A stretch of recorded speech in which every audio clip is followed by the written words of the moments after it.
안녕하십니까? 삶의 깊이를 더하는 지혜와 통찰의 시간입니다. 혹시 인생의 중요한 결정을 내린 후 그 다음은 무엇일까? 라는 질문을 스스로에게 던져본 적 있으신가요? 큰 산을 넘었다고 생각했는데 눈앞에 또 다른 길이 펼쳐져 막막했던 경험 말입니다. 오늘 우리는 바로 그 질문에서부터 시작하려 합니다. 특히 기독교 신앙을 가진 분들에게 부활절은 큰 의미를 갖는 시간입니다. 예수 그리스도의 부활을 기념하며 수많은 사람들이 새로운 믿음을 고백하고 하나님께 더 가까이 나아가기로 결심합니다. 그러나 그 뜨거운 결심 이후 우리의 신앙 여정은 어디로 향해야 할까요? 예수를 믿기로 선택하는 것은 결코 끝이 아니라 위대한 여정의 시작일 뿐입니다. 하나님께서는 우리 각자를 위해 놀라운 계획을 예비해 두셨습니다. 본격적인 이야기에 앞서 잠시 여러분께 부탁의 말씀을 드립니다. 오늘 이 이야기가 여러분의 마음에 작은 울림이라도 준다면 그 은혜를 주변의 소중한 분들과 함께 나누어 주십시오. 공유하기 버튼을 누르는 여러분의 작은 행동이 누군가에게는 큰 위로와 희망의 메시지가 될 수 있습니다. 저희 채널을 구독하시면 앞으로도 삶의 방향을 밝혀줄 지혜로운 이야기들을 놓치지 않고 만나보실 수 있습니다. 이 영상을 듣는 모든 분들의 삶에 하나님의 평안과 축복이 가득하기를 기도합니다. 많은 사람들이 신앙의 여정에서 길을 잃고 헤매곤 합니다. 하나님과 멀리 있든 가까이 있든 우리는 모두 다음 단계가 무엇인지 몰라 불안해합니다. 마치 안개 낀 숲속을 걷는 것처럼 한 치 앞을 내다보기 어려운 혼란스러운 시대를 살아가고 있기 때문입니다. 오래전 한 유머러스한 이야기가 인생의 단계를 설명해 주었습니다. 신학적으로 정확한 이야기는 아니지만 우리 삶을 돌아보게 하는 재미있는 비유입니다. 태초에 하나님께서 개를 만드시고 말씀하셨습니다. 너는 집 문 앞에 하루 종일 앉아 드나드는 모든 이에게 짖도록 하여라. 그 대가로 20년의 삶을 주겠다. 개는 대답했습니다. 20년이나 짖는 건 너무 깁니다. 10년만 살고 나머지 10년은 돌려드리겠습니다. 하나님은 동의하셨습니다. 다음 날 하나님은 원숭이를 만드시고 말씀하셨습니다. 너는 사람들을 즐겁게 하고 재주를 부려 웃음을 주어라. 그 대가로 20년의 삶을 주겠다. 원숭이도 말했습니다. 20년간 재롱을 부리는 건 너무 힘듭니다. 저도 10년만 살고 10년은 돌려드리겠습니다. 하나님은 또다시 동의하셨습니다. 그 다음 날 하나님은 소를 만드셨습니다. 너는 농부와 함께 밭에 나가 뜨거운 태양 아래서 평생 일하고 우유를 생산하며 새끼를 낳아야 한다. 그 고된 삶의 대가로 60년의 수명을 주겠다. 소는 고개를 저으며 말했습니다. 그런 힘든 삶을 60년이나 살고 싶지 않습니다. 20년만 살고 나머지 40년은 돌려드리겠습니다. 하나님은 소의 청도 들어주셨습니다. 마지막으로 하나님은 인간을 만드시고 말씀하셨습니다. 너는 먹고 자고 놀며 인생을 마음껏 즐기면 된다. 그 대가로 20년의 삶을 주겠다. 그러자 인간이 불평했습니다. 고작 20년이라니요. 제 20년에 소가 돌려준 40년, 원숭이가 돌려준 10년, 그리고 개가 돌려준 10년을 더해 80년을 살게 해주십시오. 하나님은 인간의 간청을 받아들이셨습니다. 그래서 우리는 인생의 첫 20년을 먹고 자고 놀며 즐겁게 보냅니다. 그 다음 40년은 가족을 부양하기 위해 뜨거운 태양 아래 소처럼 일만 합니다. 그 다음 10년은 손주들 앞에서 원숭이처럼 재롱을 부리며 즐겁게 해주고 마지막 10년은 현관에 앉아 지나가는 모든 이에게 개처럼 짖어댄다고 합니다. 물론 이것은 웃자고 하는 이야기입니다. 하지만 이 이야기 속에는 방향을 잃은 채 그저 사라지는 우리네 인생의 씁쓸한 모습이 담겨 있습니다. 성경 잠언에는 이런 구절이 있습니다. 묵시가 없으면 백성이 방자히 행하거니와. 현대적인 언어로 다시 풀어보면 이렇습니다. 하나님께서 무엇을 하고 계신지 볼 수 없을 때 사람들은 길을 잃고 비틀거리게 된다. 인생의 명확한 길이 보이지 않을 때 우리는 넘어지고 방황합니다. 이것은 사탄의 유혹이나 어려운 환경 때문만은 아닙니다. 근본적으로는 우리가 다음에 무엇을 해야 할지 모르기 때문입니다. 하지만 하나님께서 보여주시는 길에 귀를 기울일 때 우리는 가장 복된 삶을 살게 됩니다.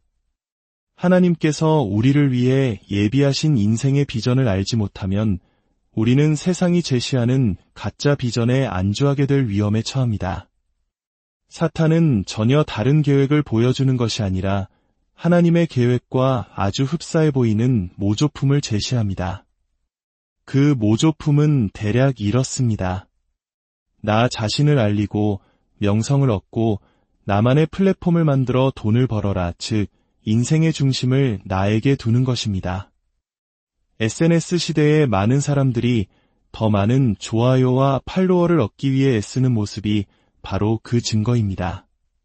하지만 약속하건대 이런 세상적인 가짜 비전을 좇는 삶의 끝은 비참한 뿐입니다. 하나님께서는 우리를 위해 훨씬 더 좋은 것을 준비해 두셨습니다. 이 계획은 구약시대부터 신약시대에 이르기까지 성경 전체를 관통하는 하나님의 일관된 메시지입니다. 오늘은 사도 바울이 에베소 교회를 위해 기도했던 내용을 통해 하나님께서 우리 각자의 삶을 위해 마련하신 4가지 중요한 단계를 함께 살펴보고자 합니다. 이 기도는 오늘 이 시대를 살아가는 바로 당신을 위한 저의 기도이기도 합니다. 바울은 이렇게 기도합니다.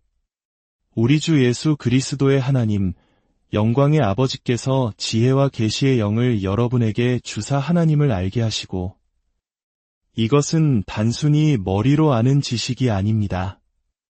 아하 하고 무릎을 치는 깨달음의 순간처럼 이것이 바로 나를 향한 하나님의 계획임을 온몸으로 깨닫는 것을 의미합니다.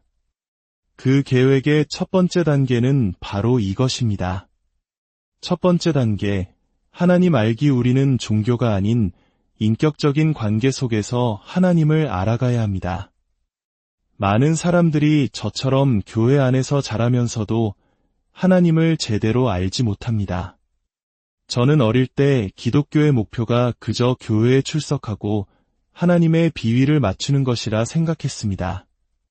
지옥에 가기 싫어서 의무감으로 교회에 다녔을 뿐 하나님과의 살아있는 관계는 없었습니다. 15년간의 완벽한 교회 출석 기록에도 불구하고 제 삶은 공허하고 비참했습니다. 그러던 어느 날 생명력 넘치는 예배와 진심으로 하나님을 찬양하는 사람들을 보며 큰 충격을 받았습니다. 내가 무언가 놓치고 있구나. 그날 밤 성경을 펼쳤고 제 인생을 바꾼 구절을 만났습니다. 마태복음 7장에서 예수님은 이렇게 말씀하십니다. 나더러 주여, 주여 하는 자마다 다 천국에 들어갈 것이 아니요 다만 하늘에 계신 내 아버지의 뜻대로 행하는 자라야 들어가리라. 그리고 충격적인 말씀을 이어가십니다. 그날에 많은 사람이 나더러 이르되 주여, 주여, 우리가 주의 이름으로 선지자 노릇하며 주의 이름으로 귀신을 쫓아내며 주의 이름으로 많은 권능을 행하지 아니하였나이까? 하리니 그때에 내가 그들에게 밝히 말하되 내가 너희를 도무지 알지 못하니 불법을 행하는 자들아 내게서 떠나가라 하리라. 예수님께서 찾으시는 것은 우리의 종교적인 행위, 즉 교회 출석, 헌금, 봉사가 아니었습니다. 그분은 우리의 마음, 우리와의 깊고 친밀한 관계를 원하셨습니다. 성경에서 안다는 말은 단순한 지적 동의가 아니라 아담이 하와를 알고 아이를 낳았다고 표현할 때처럼 가장 깊은 차원의 인격적이고 친밀한 관계를 의미합니다. 얼마 전 비행기에서 한 젊은 여성을 만났습니다. 그녀는 파티를 즐기고 온 듯 무척 활기찬 모습이었습니다. 제가 목사라고 소개하자 그녀는 기독교인들을 싫어한다고 말했습니다. 그녀가 겪었던 기독교는 온갖 규칙과 하지 말라는 명령으로 가득 찬 답답한 종교였기 때문입니다. 저는 그녀에게 설명했습니다. 진정한 기독교는 그런 규칙의 나열이 아니라 살아계신 하나님과의 관계이며 그 관계 속에서 우리의 삶이 자연스럽게 변화하는 것이라고 말입니다. 그녀는 난생 처음 듣는 이야기라며 큰 충격을 받았습니다. 비행기에서 내릴 때 그녀는 제게 물었습니다. 더 알고 싶으면 어떻게 해야 하죠? 저는 망설임 없이 대답했습니다. 항복하세요. 그 주 일요일, 그녀는 온라인으로 저희 교회 예배에 참석했고 다음날 제게 이메일을 보냈습니다. 이제야 기독교가 제가 알던 것과 전혀 다른 것임을 깨달았습니다. 항복할 준비가 되었습니다. 저는 그녀에게 전화를 걸어 예수님을 영접하도록 도왔고 그녀는 그 자리에서 자신의 삶을 주님께 드렸습니다. 하나님을 알아가는 첫걸음은 바로 항복입니다. 내 삶의 주도권을 내려놓고 예수님께 내어드리는 것, 그것이 바로 구원입니다. 그리고 그 개인적인 결정을 세례를 통해 공개적으로 선포하는 것입니다. 세례가 우리를 구원하는 것은 아니지만 세상에 나는 이제 예수님께 속한 사람입니다라고 알리는 결혼반지와 같습니다. 우리의 믿음은 결코 개인적인 영역에만 머물러서는 안 됩니다. 두 번째 단계, 자유찾기 하나님과 개인적인 관계를 맺었다면 이제 다음 단계로 나아가야 합니다. 그것은 과거의 상처와 아픔, 죄의 굴레로부터 자유를 찾는 것입니다. 바울은 우리의 마음의 눈이 밝아져야 한다고 기도했습니다. 우리는 세상을 있는 그대로 보는 것이 아니라 과거의 경험과 상처라는 필터를 통해 보기 때문입니다. 마음의 눈이 흐려져 있으면 우리는 결코 하나님께서 예비하신 미래의 소망을 볼 수 없습니다. 어제의 문제를 해결하지 않고서는 내일로 나아갈 수 없는 것입니다. 많은 사람들이 이 자유를 하나님과 나 단둘이서만 해결하려 합니다. 혼자 기도하고 혼자 성경을 읽으면 모든 문제가 해결될 것이라 믿습니다. 하지만 하나님의 계획은 다릅니다. 성경 야고보서 5장 16절은 놀라운 비밀을 알려줍니다. 그러므로 너희 죄를 서로 고백하며 병이 낫기를 위하여 서로 기도하라. 용서는 하나님께 구하는 것이지만 치유는 하나님의 사람들, 즉 믿음의 공동체를 통해 일어납니다. 진정한 자유를 원한다면 신뢰할 수 있는 믿음의 동역자들에게 자신의 연약함을 드러내고 함께 기도해야 합니다. 가면을 벗고 사실 나는 이런 어려움이 있습니다. 이런 유혹에 힘들어합니다. 라고 솔직하게 나눌 때 치유의 역사가 시작됩니다. 과거에 사람에게 상처받은 경험 때문에 다른 사람에게 마음을 여는 것을 두려워할 수 있습니다. 하지만 그것은 우리를 과거에 묶어두려는 사탄의 함정입니다. 우리 모두에게는 남에게 말 못할 비밀과 상처, 약점이 있습니다. 그러나 그것을 안전한 공동체 안에서 나눌 때 비로소 우리는 진정한 자유를 향한 첫걸음을 내딛게 됩니다. 몇 년 전 중국에서 겪었던 아찔한 경험이 있습니다. 만리장성 관광을 마친 후 일정이 달라 먼저 공항으로 가야 했습니다. 저는 택시 정류장에 서 있던 택시를 무심코 잡아탔습니다. 그런데 저희를 안내하던 현지 선교사님이 다급하게 달려와 차에서 내리라고 소리쳤습니다. 저는 비행기 시간을 맞춰야 했기에 짜증이 났지만 그의 간곡한 요청에 마지못해 차에서 내렸습니다.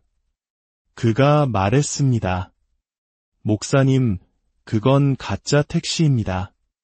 외딴 곳으로 승객을 데려가 돈을 빼앗고 목숨까지 위협하는 범죄자들이었습니다. 그 순간 그 선교사님은 제 생명의 은인이 되었습니다.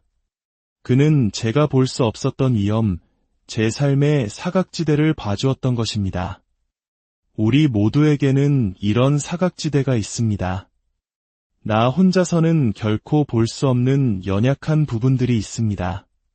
그래서 우리에게는 서로의 삶을 비춰주고 붙들어줄 믿음의 공동체가 반드시 필요합니다. 자유를 찾기 위한 구체적인 방법은 두 가지입니다. 첫째, 여러분이 속한 교회의 소그룹이나 공동체에 참여하십시오. 이것은 선택이 아닌 필수입니다. 둘째, 그 안에서 정직하고 투명하게 자신을 나누십시오.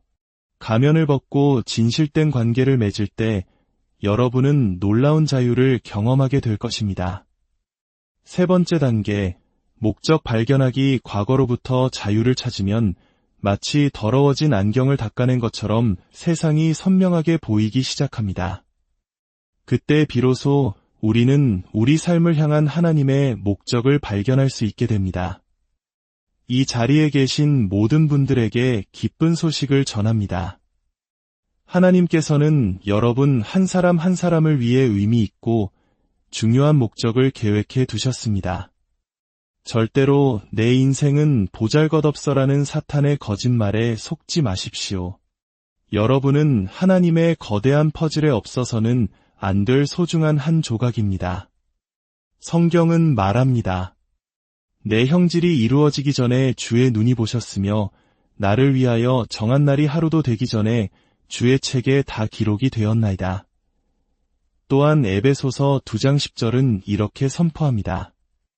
우리는 그가 만드신 바라 그리스도 예수 안에서 선한 일을 위하여 지으심을 받은 자니 이 일은 하나님이 전에 예비하사 우리로 그 가운데서 행하게 하려 하심이니라. 우리는 하나님의 걸작품입니다. 예술가가 캔버스 앞에서 한 땀 한 땀 정성을 다해 작품을 만들듯 하나님께서 우리 각자를 독특하게 창조하셨습니다. 그저 존재하기 위해 돈을 벌고 즐기기 위해 창조된 것이 아니라 하나님께서 미리 예비하신 선한 일, 즉 우리 각자의 고유한 목적을 이루기 위해 지음받았습니다. 인생의 진정한 행복은 모든 문제가 사라질 때 찾아오는 것이 아닙니다. 내 삶의 목적이 무엇인지 깨달을 때 찾아옵니다. 목적이 분명해지면 인생의 문제들은 더 이상 우리를 압도하지 못하고 그저 지나가는 장애물 정도로 여겨지게 됩니다.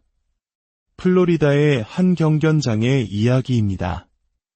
그레이하운드 개들은 트랙 안쪽 레일을 따라 움직이는 기계 토끼를 쫓아 달립니다. 그런데 어느 날 경기 도중 기계 토끼가 고장을 일으켜 산산조각이 나버렸습니다. 쫓아야 할 목표를 잃어버린 개들은 혼란에 빠졌습니다. 한 마리는 그 자리에 주저앉아 잠이 들었고 다른 한 마리는 어쩔 줄 몰라 트랙 난간에 부딪혀 갈비뼈가 부러졌으며 또 다른 한 마리는 관중을 향해 하염없이 지저댔다고 합니다. 이 이야기는 우리에게 중요한 교훈을 줍니다. 쫓아야 할 인생의 목적이 없다면 우리는 무기력에 빠지거나 스스로를 해치거나 혹은 주변 사람들을 향해 불평만 늘어놓게 될 것입니다. 그렇다면 어떻게 우리의 목적을 발견할 수 있을까요? 첫째, 하나님께서 주신 나만의 은사, 열정을 발견해야 합니다. 은사란 다른 사람보다 내가 유독 쉽고 탁월하게 해낼 수 있는 하나님 주신 능력입니다. 어떤 사람은 아이들을 돌보는데 특별한 은사가 있고 어떤 사람은 다른 사람을 가르치는데 또 어떤 사람은 저처럼 많은 사람들 앞에서 말하는데 은사가 있습니다.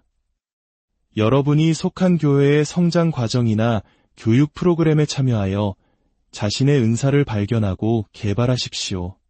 둘째, 꾸준히 성장하는 것을 멈추지 마십시오. 처음부터 완벽할 수는 없습니다. 신앙생활에서 가장 흥미로운 부분은 바로 성장하고 있다는 사실을 깨닫는 것입니다. 비록 내가 원하는 모습은 아닐지라도 감사하게도 과거의 내 모습에 머물러 있지는 않다. 이처럼 성장하는 기쁨을 누리시길 바랍니다. 네 번째 단계, 선한 영향력 나누기. 하나님을 알고 자유를 찾고 목적을 발견했다면 이제 우리의 영적 여정의 최종 목적지에 다다르게 됩니다. 그것은 바로 우리가 함께 세상에 선한 영향력을 나누는 것입니다. 이것이야말로 우리 인생의 궁극적인 목적입니다. 우리가 이 땅에서 하는 일이 영원한 가치를 지니게 되는 순간입니다. 언젠가 우리는 모두 하나님 앞에 서게 될 것입니다. 그날 하나님은 우리에게 물으실 것입니다. 내가 너에게 70년, 80년의 시간을 주었고 재능과 은사를 주었으며 건강과 좋은 교회를 허락했다. 너는 그것으로 무엇을 하였느냐? 성경은 그날 불이 각 사람의 공적을 시험할 것이라고 말합니다. 만약 우리가 이 땅에서 쌓은 일들이 그 불같은 시험을 통과하여 영원한 가치를 인정받는다면 우리는 예수님으로부터 직접 상급을 받게 될 것입니다. 요한계시록의 마지막 장에서 예수님은 약속하십니다. 보라, 내가 속히 오리니 내가 줄 상이 내게 있어 각 사람에게 그가 행한 대로 갚아주리라. 하나님께서는 우리가 흘린 모든 눈물, 모든 기도, 모든 섬김의 순간들을 기억하고 계십니다. 그렇다면 우리는 어떻게 영원한 가치를 남기는 삶을 살 수 있을까요? 첫째, 여러분의 시간으로 선한 영향력을 나누십시오. 교회에서 1시간 예배만 드리고 돌아가는 성도가 아니라 다른 1시간을 다른 사람을 위해 섬기는 성도가 되십시오. 주차 안내, 교회학교 교사, 찬양팀, 새신자 환영 등 여러분의 시간을 들여 섬길 수 있는 자리는 무수히 많습니다. 둘째, 여러분의 자원으로 선한 영향력을 나누십시오. 이것은 단지 돈만을 의미하지는 않지만 물질 역시 중요한 부분입니다. 우리의 재물이 나 자신만을 위한 것이 아니라 하나님의 나라를 위해 그리고 이웃을 위해 사용될 때 영원한 가치를 지니게 됩니다. 몇 년 전 아이들과 함께 한 중식당에 갔습니다. 그날따라 저희 테이블을 담당한 직원은 무척 지치고 불안해 보였습니다. 서빙도 서툴렀고 표정도 어두웠습니다. 보통 때의 저라면 불평을 했을지도 모르지만 그날은 이상하게 인내심이 생겼습니다. 저는 그녀에게 말했습니다. 많이 바쁘시죠? 저희는 괜찮으니 너무 신경 쓰지 마세요. 그녀는 놀란 눈으로 저를 쳐다봤습니다. 식사를 마치고 나올 때 저는 그녀에게 아주 후한 팁을 남겼습니다. 그녀는 제가 실수한 줄 알고 달려와 확인했습니다. 저는 말했습니다. 아니요, 당신을 위한 선물입니다. 하나님께서 당신을 사랑하신다는 걸 알려드리고 싶어서요. 그 말을 듣자 그녀의 눈에 눈물이 고였습니다. 그녀는 이것이 저에게 얼마나 큰 의미인지 모르실 거예요 라고 말했습니다. 식당을 나오면서 저는 깊은 감동에 휩싸였습니다. 이 넓은 세상에 하나님의 위로가 필요한 한 영혼이 있었고 하나님께서는 그저 그분의 손과 발이 되어줄 순종적인 한 사람을 찾고 계셨던 것입니다. 그리고 그 작은 순종을 통해 다른 사람을 돕는 것뿐만 아니라 제 자신의 삶이 얼마나 큰 기쁨과 의미로 채워지는지를 경험했습니다. 이것이 바로 인생의 참된 의미입니다. 이것이 바로 우리가 추구해야 할 삶의 모습입니다. 이제 조용히 눈을 감고 함께 기도하겠습니다. 사랑의 하나님 아버지, 오늘 이 자리에 모인 모든 당신의 자녀들을 위해 기도합니다. 우리의 영적 여정 가운데 다음 발걸음을 내디딜 수 있도록 도와주시옵소서. 누구도 제자리에 머물거나 길을 잃지 않게 하시고 하나님과의 친밀한 관계 속으로 더 깊이 들어가게 하옵소서. 과거의 상처와 아픔으로 고통받는 이들에게는 참된 자유와 치유를 허락하여 주시옵소서.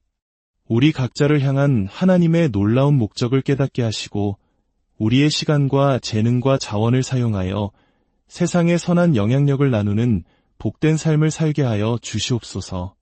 용기를 주시고 믿음을 더하여 주시옵소서. 이 모든 말씀 우리를 사랑하시는 예수 그리스도의 이름으로 기도드립니다.